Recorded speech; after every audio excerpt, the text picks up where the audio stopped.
আশা করি ফার্স্ট পার্টটা বুঝতে আপনাদের কোনো রকম অসুবিধে হয়নি। আর আপনারা ভিডিওটা দেখছেন তার মানে আপনারা ট্রাই করছেন যাতে সেকেন্ড পার্ট আর থার্ড পার্টটাও ভালোভাবে বুঝতে পারেন। তাহলে ভিডিওটা আর দেরি না করে শুরু করছি।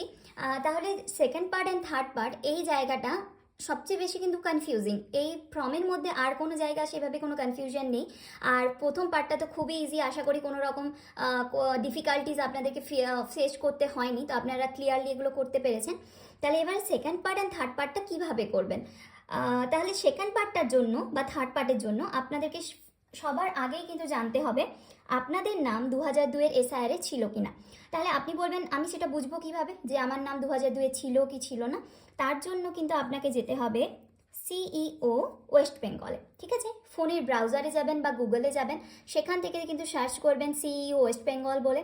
ওখানে সবার ওপরে যে ওয়েবসাইটটা রয়েছে ওখানে যাবেন। সেখান থেকে দেখুন আমি এই যে ক্লিক করছি, ওইভাবে আপনিও প্রসিড করতে পারেন। করে প্রথমে রয়েছে নোন অ্যাবাউট দ্য এসআইআর 2026, এটাতে কিছু করতে হবে না। তারপরেরটাতে আমি টাচ করব, ওখান থেকে এটাও না, আমাদের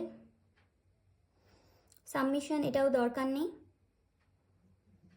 এই যে তাহলে নেক্সট পার্ট, এই যে ইলেকটোরাল রোল 2002 ভোটার লিস্ট, এখানে কিন্তু আপনাদেরকে যেতে হবে। এখান থেকে আপনার যে জেলা রয়েছে আপনি সেটা সিলেক্ট করে নেবেন। আমার যেমন রয়েছে পশ্চিম মেদিনীপুর, ওখান থেকে আপনার ডিস্ট্রিক্ট পশ্চিম মেদিনীপুর বেরিয়ে গেল। ওখানে এবারে আপনাদের কোন কেন্দ্রের পড়ছে, বিধানসভা কেন্দ্র কোনটা, সেটাতে কিন্তু আপনাকে টাচ করে ওখান থেকে আপনি কিন্তু পুরো, তারপরে দেখুন আমার রয়েছে যেমন ডেবরা, আমি তাহলে ডেবরাতে টাচ করব। এখান থেকে কিন্তু এই দেখুন পরপর রয়ে গেছে কোন জায়গায় আপনি ভোট দেন, তার কিন্তু প্রত্যেকটা স্কুলের নাম রয়েছে। সেখান থেকে আপনাকে আপনার স্কুলের নামটা খুঁজে নিতে হবে, আর সেখান থেকে কিন্তু আপনি সেই লিস্টটা পেয়ে যাবেন, যে লিস্টের মধ্যে লেখা রয়েছে আপনার নাম আছে কি নেই। সেই লিস্টটা আপনাকে খুলে দেখতে হবে যে আমার নাম ওখানে আছে কি আমার নাম ওখানে নেই। ঠিক আছে, আচ্ছা আমি আপনাকে একবার দেখিয়ে দিচ্ছি। তাহলে দেখুন যে কোনো একটা স্কুল খুলতে পারেন, অসুবিধা নেই, এখান থেকেই খুলুন। দেখুন এখান থেকে এটা আপনাকে লিখে নিতে হবে। তাহলে রয়েছে N4SMP, ভ্যারিফাই করে নেবেন। এখান থেকে কিন্তু আপনি পুরো লিস্ট পেয়ে যাবেন। এখানে লিস্টে আপনার নাম রয়েছে বা আপনার বাবার নাম রয়েছে কিনা সেটা কিন্তু আপনি খুব ইজিলি বুঝতে পেরে যাবেন। এবারে 2002-এর আগে যদি আপনার ভোটার কার্ড হয়ে থাকে অবশ্যই আপনার এই লিস্টের মধ্যে নাম থাকবে।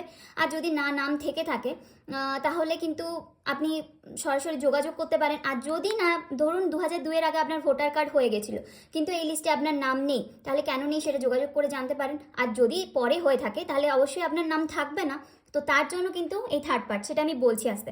তো এইভাবে কিন্তু আপনি 2002-এর এসআইআরে আপনার নাম রয়েছে কিনা সেটা বুঝতে পারবেন।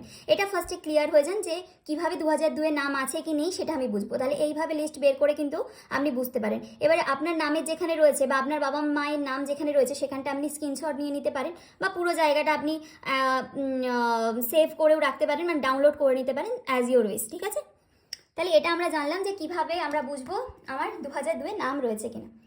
এবারে 2002-এ ধরুন আমার নাম আছে, অর্পিতা খাড়ার নামটা এখানে রয়েছে 2002-এ, তাহলে আমি কোনটা ফিল আপ করবো, সেকেন্ড পার্ট না থার্ড পার্ট? অবশ্যই আমি সেকেন্ড পার্ট করব। এই দেখুন এখানে কিন্তু লেখা রয়েছে সর্বশেষ এসআইআর নির্বাচন তালিকায় থাকা নির্বাচকের বিবরণ।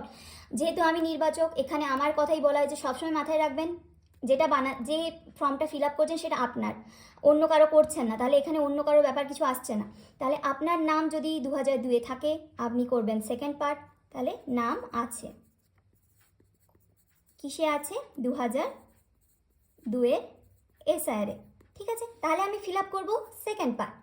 যদি আমার নাম না থাকে তাহলে আমি কি করব, আমার নাম ছিল না, আমার বাবার নাম ছিল বা আমার দাদুর নাম ছিল, সেক্ষেত্রে আমি কি করব, সেক্ষেত্রে আমি ফিল আপ করবো থার্ড পার্ট। তাহলে এখানে রয়েছে আমার নাম নেই। ঠিক আছে, মাথায় রাখবেন এটা সবসময় কি করছেন, নিজের ফর্ম ফিল আপ করছেন, নাম নেই, কিসে নেই, 2002-এর ভোটার লিস্টে আমার নাম ছিল না, বা এসআইআর যখন হয় তখন আমার নাম ছিল না, তাহলে তার ক্ষেত্রে আমি ফিল আপ করবো থার্ড পার্ট। যদি আমার নাম থেকে থাকে তাহলে আমি ফিল আপ করবো সেকেন্ড পার্ট। এটা আগে ক্লিয়ার হয়ে যান, নাম যদি থাকে সেকেন্ড পার্ট, যদি নাম না থাকে থার্ড পার্ট। ঠিক আছে, আমার নাম, এখানে বাবা মা কেউ আসছে না বা দাদু ঠাম্মা কেউই আসছে না, এখানে শুধুমাত্র আমি আসছি। আমার নাম যদি থাকে সেকেন্ড করব, না থাকলে থার্ড পার্ট করব। এবার সেকেন্ড পার্টটা কীভাবে ফিল আপ করবো সেটা আমি আপনাদের সাথে শেয়ার করছি। আচ্ছা, ধরুন আমার নাম 2002-এর এসআইআর লিস্টে রয়েছে, ভোটার লিস্টে আমার নাম রয়েছে 2002-এর মধ্যে। তাহলে আমি এখানটা কিভাবে ফিল আপ করবো, এটা মাথায় রাখবেন। আমি যা কিছু করছি কিন্তু 2002-এর বেসিসে, ঠিক আছে? 2002-এর লিস্ট দেখেই আপনাকে সব করতে হবে। এবারে আপনি এটা ভুলে যান, ওপরের পার্ট, ফার্স্ট পার্টকে ভুলে যান, ওটা আর কিছু না, আমার সাথে এখন আর রিলেটেড করছে না। এই দুটো পার্টের সাথে আর 2025-এর কোনো যোগাযোগ নেই। এবারে আমি চলে যাবো 2002-এর লিস্টে, যে লিস্টে আমি অলরেডি দেখালাম। ওই লিস্ট থেকে নিজের নাম বের করবেন বা আপনার বাবার নাম বের করবেন। এখন যেহেতু ভাবুন এটা আমার আছে, 2002-এর লিস্টে আমার নাম আছে, তাহলে আমি আমার নিজের নাম বের করবো। তাহলে নিজের নাম সেখানে কী ছিল, যদি আমার নাম অর্পিতা থাকে তাহলে আমি অর্পিতাই লিখবো, অর্পিতা খাড়া যা ছিল অর্পিতা খাড়া লিখবো। যদি আমার নাম অর্পিতা রানী খাড়া ছিল তাহলে অর্পিতা রানী খাড়া লিখবো। যা ছিল ওখানে, মানে যা ছিল সেটাই আমি কিন্তু এবার করব, ঠিক আছে? তাহলে এখানে নির্বাচককে নাম করতে হবে। তাহলে আমার যা নাম ছিল, ধরুন আমার নাম অর্পিতাই ছিল, তাহলে অর্পিতা খাড়া। এবার ওখানে যদি কোনো এপিক নাম্বার থেকে থাকে, ওই জায়গায় কিন্তু অনেকের এপিক নাম্বার আছে, অনেকের নেই। যদি এপিক নাম্বার আপনার থাকে, যে এপিক নাম্বারটা সেটা আপনি কিন্তু এখানে লিখে নেবেন ওই লিস্ট অনুযায়ী। এখানে কিন্তু আপনার এখনের এপিক নাম্বার কিন্তু অনেক সময় আলাদা হতে পারে, অনেকেই কনফিউশনে রয়েছেন, আমার এপিক নাম্বার এখন আলাদা তখন আলাদা ছিল, তাহলে আমি কোনটা লিখব? যখনই আমি সেকেন্ড পার্ট বা থার্ড পার্টে আসবো, যখনই আমি আমার নিজের এপিক নাম্বার, যদি আমার নাম থেকে থাকে, যদি আমার নাম না থেকে থাকে, সেখানে ক্ষেত্রে যদি আমার পিতা মাতা বা জারি করছি যার এপিক নাম্বার, সেটা কিন্তু ওই লিস্ট অনুযায়ী আমি করব, ঠিক আছে? এখানে আপনার এখন যে বর্তমানে ভোটার কার্ড রয়েছে বা আপনার এপিক নাম্বার যেটা এসেছে ফর্মের সাথে, তার সাথে কোনো যোগাযোগ নেই। তাহলে আমি আমার লিস্ট অনুযায়ী যা এপিক নাম্বার রয়েছে, যা রয়েছে সেটা আপনি এখানে ফিল আপ করে দিলেন। তাহলে এখানে এপিক নাম্বারটা আপনি ফিল আপ করে দিলেন। এবারে রয়েছে আত্মীয়ের নাম, ঠিক আছে? আমার নাম হয়ে গেল, তাহলে আত্মীয় মানে আমার নিজ কাছের সবচেয়ে আত্মীয়, তাহলে আমি আমার বাবার নাম বা অভিভাবকের নাম করতে পারি, তাহলে সেই নামটা কিন্তু আমি করে দেব। এই নামটাও কিন্তু সম্পূর্ণ আপনাকে ওই লিস্ট অনুযায়ী করতে হবে। যদি আপনার বাবার নাম ওখানে ভুল থাকে, আমার বাবার নাম অসিত কুমার খাড়া আছে, আপনার বাবার নাম ধরুন এই নামটাই যদি আমার বাবার নাম অন্য কিছু থাকতো, অসিতের জায়গায় অসিতম বা অন্য কিছু, বা হর্ষ এটা দীর্ঘই হয়ে যায় বা যাই থাকবে, ওই জায়গাটায় কিন্তু যা যেভাবে রয়েছে আমাকে কিন্তু এখানে সেইভাবেই করতে হবে। যদি দীর্ঘই থাকতো দীর্ঘই করে দিতাম, যদি অসিতম থাকতো ম করে দিতাম, যা থাকতো আমাকে সেইভাবেই কিন্তু ফর্মটা ফিল আপ করে নিতে হবে। এরপর রয়েছে সম্পর্ক। আমি বারবার কি বলছি, ফর্মটা আপনি নিজের জন্য করছেন, তাহলে এখানে সম্পর্ক হবে কি, নিজ সম্পর্ক।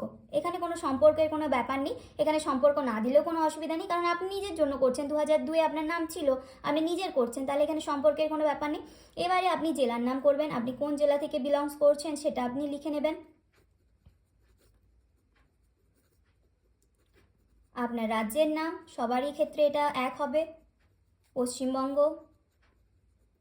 এবারে বিধানসভা ক্ষেত্রের নাম, আমাদের যেটা বিধানসভা ক্ষেত্র তার নাম আমি করব, আর আপনার যেটা বিধানসভা ক্ষেত্র হবে আপনি ওইভাবে নাম করবেন। ওটাও কিন্তু লিস্টে রয়েছে বা এখানেও আপনি দেখতে পাবেন, ওই বিধানসভা ফর্মের ওপরেই পেয়ে যাবেন, ওখান থেকেও নিতে পারেন। আর বিধানসভা ক্ষেত্রের নামও কিন্তু আপনি ওই লিস্টে অনুযায়ী করে নিতে পারেন। ওই লিস্টে যা থাকবে ওই অনুযায়ী কিন্তু আপনাকে অংশ নাম্বার, আপনার ক্রমিক নাম্বার কত ছিল ওই লিস্টের পাশেই একদম দেখতে পাবেন যে কত নাম্বার ক্রমিকে আপনার নাম আছে, সেই ক্রমিক সংখ্যাটা করবেন আর অংশ নাম্বার দেবেন, বিধানসভা ক্ষেত্রের নাম্বারটা এখানে কিন্তু বসিয়ে দেবেন। আপনার যেখান থেকে বিলংস করছেন সেই অনুযায়ী কিন্তু এটা পূরণ। থার্ড পার্টের ভিডিও আসছি খুব তাড়াতাড়ি। কারো যদি কোনো ইনফরমেশন জানার থাকে অবশ্যই আমাকে কমেন্ট করে জানাবেন। এখনের জন্য থ্যাংক ইউ।